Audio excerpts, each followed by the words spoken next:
Welcome to Speaking Holistically, the podcast that explores the power of alternative medicine, natural healing, and homeopathic solutions to help you achieve true wellness.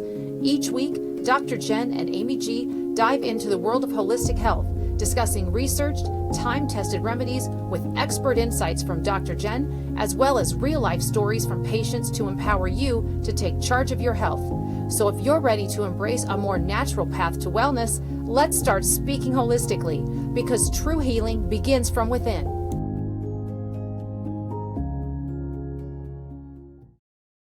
Hi, everybody. Welcome to Speaking Holistically. I'm your co-host, Amy G. I'm here with my amazing co-host, Dr. Jen. How are you?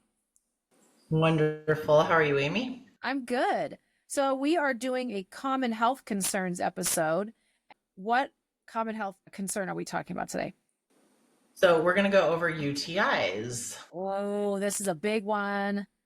It is. And there's a lot of easy ways to manage it and some not so easy ways to manage it, but there's ways to take care of it without doing traditional things. Or slamming bottles of ocean spray cranberry juice too. Yeah, there's that too. So basically 90% of UTIs are caused by a bacteria called E. coli, which a lot of us have heard about. E. coli normally resides in the gut. It resides in the intestines. So that can travel its way into the urinary system pretty easily. You can get it from other sources as well. As far as like how you're going to get E. coli, there's been outbreaks of E. coli in foods that are genetically modified. And you can look into that a little bit more on why that is. I won't get into that on this episode, but basically they will cause, most women will know this for sure, a sense of urgency that makes you go out of your mind, ever-loving mind. Burning, pressure, and even up into the kidneys, some low back pain, stuff like that. So men tend to not get the same symptoms. They might have more low back pain and maybe more of an incontinence type urgency, if anything. But usually it's frequent urination, that sort of thing. And that's about all the men will generally get. But women will get a lot more symptoms overall. I just did labs on somebody that came back yesterday. She's 17 and she has a raging UTI and she has no symptoms whatsoever. She's like, really? Had no idea.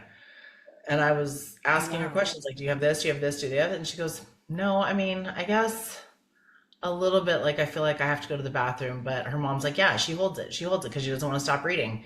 And so I said, well, you want to take care of your urinary tract, as you age, because right now is your prime. So like, if you don't take care of it now, it's not going to be super great later. So we had that conversation. But there are 3 easy things to do. Actually, I'm going to give you a couple more, but there's 3 supplements that I use across the board.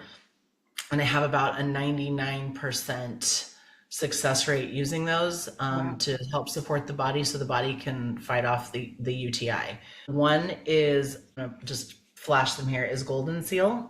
I don't know if we can see that. Yeah, I can see it.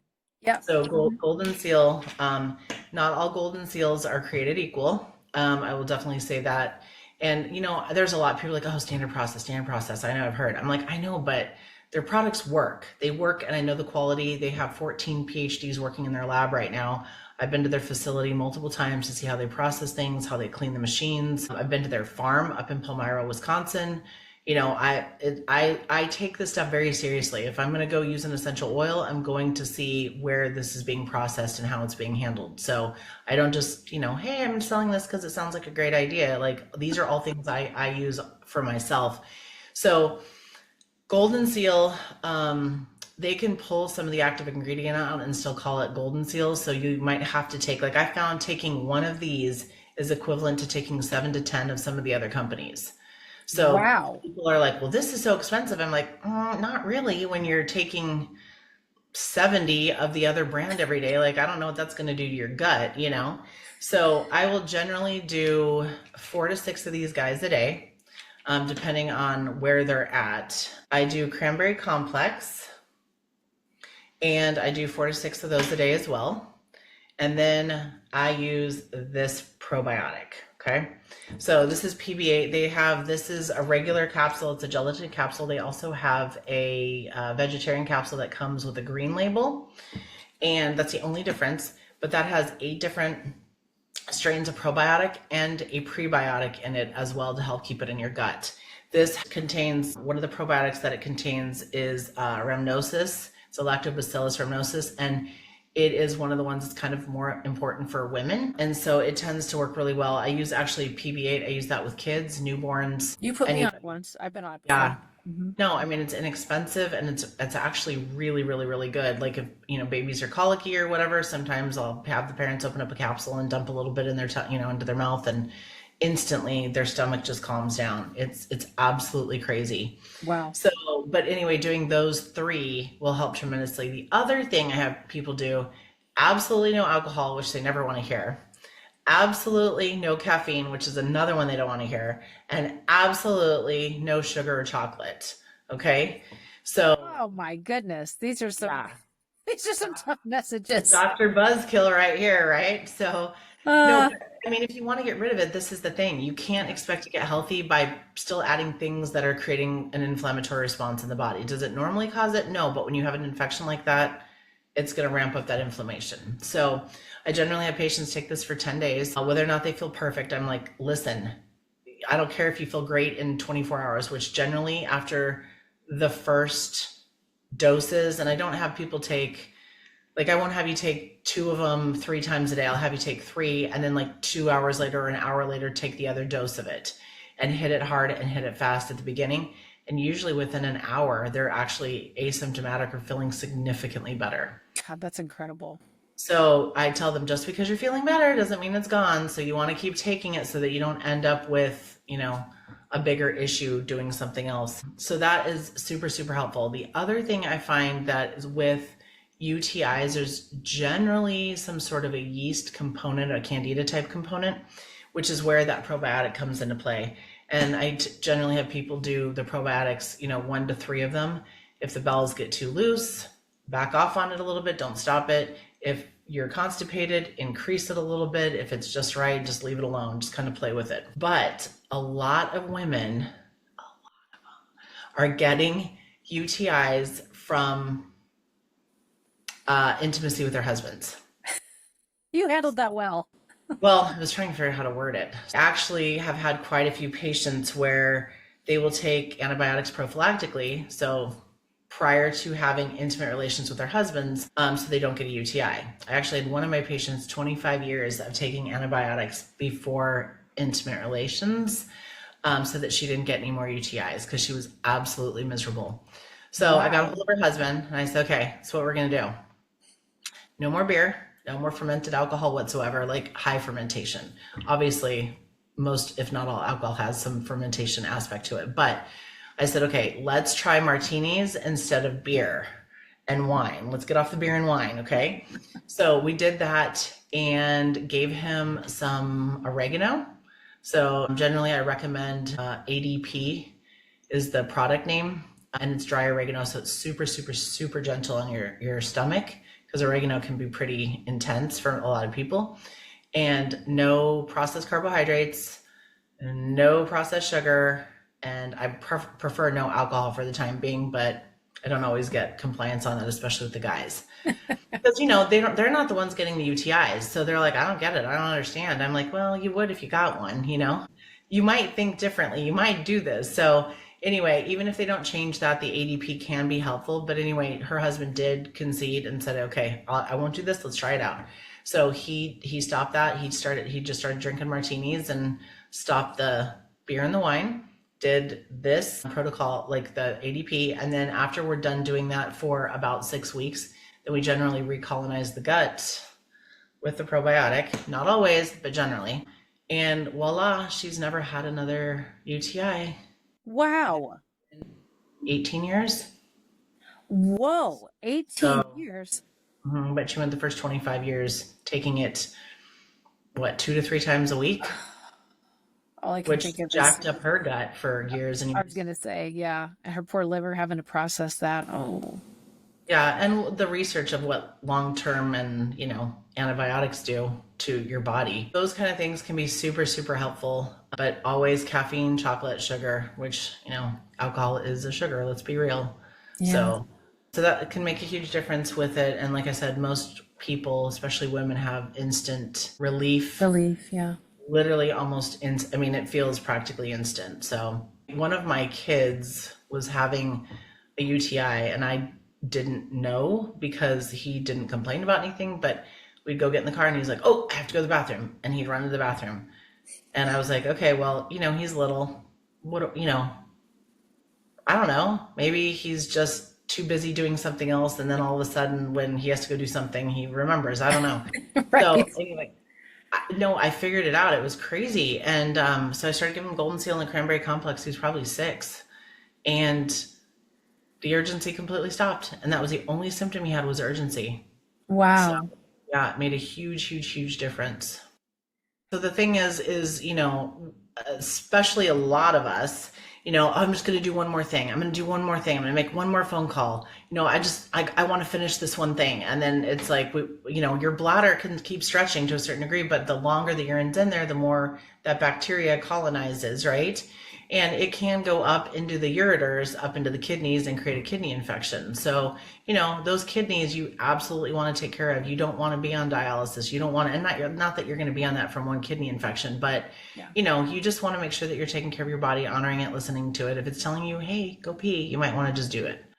It's funny you mentioned that because my grandmother, who was my maternal grandmother and was essentially a second mom to my sister and I, she was diabetic, type 1, diagnosed when she was 21 years old. And she ended up on dialysis. She ended up getting a kidney transplant. And when I lay in bed at night and I wake up and I feel like, oh, I have to pee, her voice, I swear, or the voice in my head reminds me that she, from the time I was a kid, would say, if you have to go to the bathroom, if you have to go potty, you go. You go. Like, don't wait. So when I want to stay warm in my bed and I don't want to get up, it's that voice. It's me thinking my grandma would want me to go right now. Like, she would tell me to go because her kidneys didn't function. And by the time she got her kidney transplant, she'd been on dialysis. She only had 2% function across both kidneys. So it made me I always think of her and I think about how her kidneys failed her and everything that she went through. And so I get up and I get my butt into the bathroom, no matter how much I don't want to get out of bed. So I'm going to give everyone that advice. Just do it. Just get up and go. You can keep your eyes half closed if you want to try to not, wake up and get a lot of light in your eyes. I get that. But go. Just do it. Yeah. Yeah. Taking care of those kidneys are super, super, super important. So, yeah. So, but also figuring out why you're getting the UTIs. I will bring this up too. If you've got any kids in the car or sitting here watching, this is the time to send them away. But I did have a patient who had 4 children, and I didn't think I had to have this conversation with her, to be very honest with you. But apparently I did, or I should have. But she was getting recurrent UTIs, and we could not figure out what was going on. And that's generally not my MO. Normally I'm like, oh, got it, here we go, and that sort of thing. I mean, definitely I've had patients that have challenged me for sure, but this was like, this is too basic for it to be challenging me. Come to find out that she comes in one day and was like, I figured out why I'm having them. And I was like, why, And she said, apparently you can't go from the back to the front. Oh, goodness. During intimacy with her husband. And I was like, I didn't think I needed to 4 have kids. that. Well, I mean, but there are going to be people that didn't know that. And I'm thinking, there's a lot of things I was thinking, but I was like, oh my gosh, I didn't think I needed to have that conversation with you. And apparently I did. So for any listeners out there that don't know that, I'm not making fun, but just realize that is, I mean, like I said, 90% of the UTIs are caused by E. coli, which is found in the intestines. So it's definitely, something that you want to be mindful of for sure. We know what leaves the intestines and the route it takes. So put that together. Stay away from that. So, yep. I'm glad you included that. It's going to be useful to somebody. So, yeah. And hopefully it makes them figure it out, or, making sure that you're showering prior to intimacy and showering good, or whatever the situation is. Like, there can be all these little minor things that you maybe didn't think of, but Those are the big ones. And a lot of times if women are getting them post intercourse, post intimacy, then a lot of times it's the husband's diet, and usually it's their high sugar diet or alcohol, which kind of basically acts as the same thing in the body. I do have one question. I think people might ask this, but when they feel that and they just start, I mentioned at the beginning, right? They just start drinking the cranberry juice and just drinking, bottles and bottles of cranberry juice. Can you touch on why that doesn't work? Well, the cranberry can help flush it out for sure, but the problem is a lot of them have tons of sugar in it, or you're going for this sugar-free. Anytime you see anything sugar-free, just think chemical S storm. Because it really is. You don't want to do that. I know Ocean Spray now has a cranberry cocktail or cranberry juice, but it's sweetened with fruit juice, so it says 100% fruit juice on it. So for some of the people who are like, I can't do that, I can't take the unsweetened, that's an okay option. I'm not going to say it's the best option, but that will help flush the kidneys out for sure, and keeping that sugar content down to a certain degree. Obviously, doing like an ounce of unsweetened cranberry juice with a little bit of water and kind of shooting that and then drinking plenty of water is a great choice. Cranberries are very, very protective of kidney function. So the one thing though I should have probably touched on too with this cranberry complex, it's actually a combination of 4 herbs, one of which is cranberry, and there's 3 other herbs, one of which is uva ursi. If you've never heard of it, it's UVA. URSI, and it's actually one of the primary herbs for urinary tract health. So it's not just cranberry. Some people will go to Walgreens or CVS or whatever and get Cranactin, which is fine. I mean, that can help for sure, and sometimes it can completely be life-changing for people. Now they have a whole bunch of different alcohol and flavors, where they have D-mannose, they have a bunch of other things in them as well, and that can be helpful, especially if you can't get a hold of this, you're on vacation, you have to run in somewhere. I mean, that's fine. It can be helpful. It may not be the whole story. It may not complete everything, but I wanted to give at least some more information on that and why this cranberry complex. But literally the combination of the Goldenseal and this cranberry complex, if you took 4 of each of them right away, generally people tell me within 20 minutes they're completely pain-free, asymptomatic, no urgency, no nothing. Wow. That's why I tell them, like, I don't care how great you're feeling. Like, it's not gone. It's not gone. So just stay up on it. You want to keep, pushing ahead and getting rid of it completely instead of a little bit, hang on. Now, is 10 days a good amount? Is that a kind of a good, if they're gauging it like on their own, basically? Yeah. I mean, some people it can be completely gone in 7 days, 8 days. It just depends. The average diet isn't super clean. So, I mean, it could be gone in 5 days, but it's not going to hurt you to take it longer. And the best part is, Goldenseal does help your body fight off infection. So it gives you the nutrients so your body can fight that off.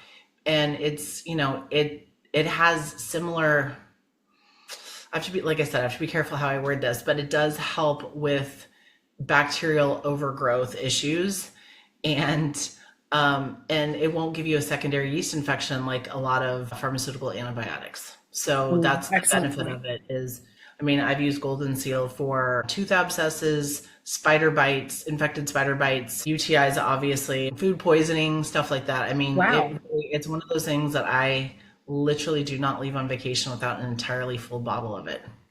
Whoa. That's quite an endorsement. Yep. Well, yeah. I mean, when you need it, and it's usually 10 o'clock on a Friday. So. Isn't it always? Oh my God. So having some of these things in your little medicine cabinet, if you will, or your supplement cabinet, is a good idea just to have it, because when you need it, and it's not like, okay, let's wait for 3 days for it to be shipped, and try to a whole bit. And sometimes people will find this stuff on Amazon, and that's fine. Just realize that the standard process is usually 20% to sometimes 100% more than what you would pay for it from standard process directly. So, like, oh, I had a patient come in, she said, oh, I got the Mintran and I paid $72 for it. I found it on Amazon. And I was like, great. I'm thinking, oh my gosh, at the time it was like $28 at the office. And I'm thinking, well, I would have gone out to dinner with that money, but whatever. So, I'm glad you mentioned that, because I know people, they don't put that together, that if you're getting it on Amazon, someone bought it first and marked it up. So think about that.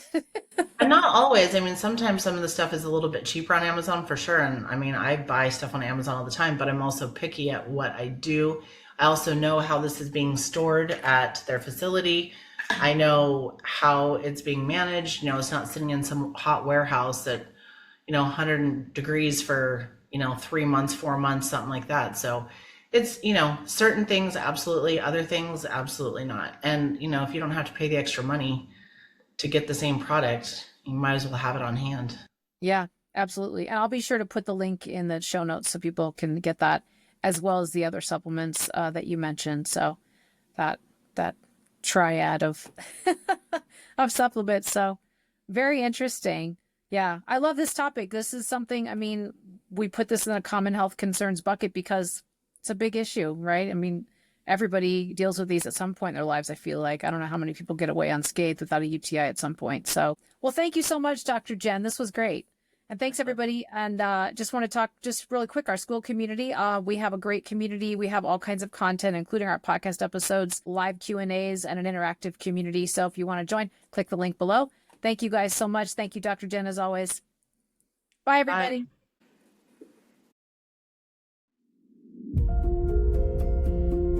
That wraps up another episode of Speaking Holistically. Thank you for listening. We hope today's conversation gave you new insights and inspiration to take charge of your health. If you enjoyed this episode and want to hear more, be sure and join the Speaking Holistically school community by clicking the link in the show notes. There, you'll get access to daily podcast episodes, weekly live Q&As, educational content, and so much more. You can also connect with us on our Facebook page, follow us on Instagram, and subscribe to our YouTube channel. Until next time, be well, stay curious, and keep speaking holistically.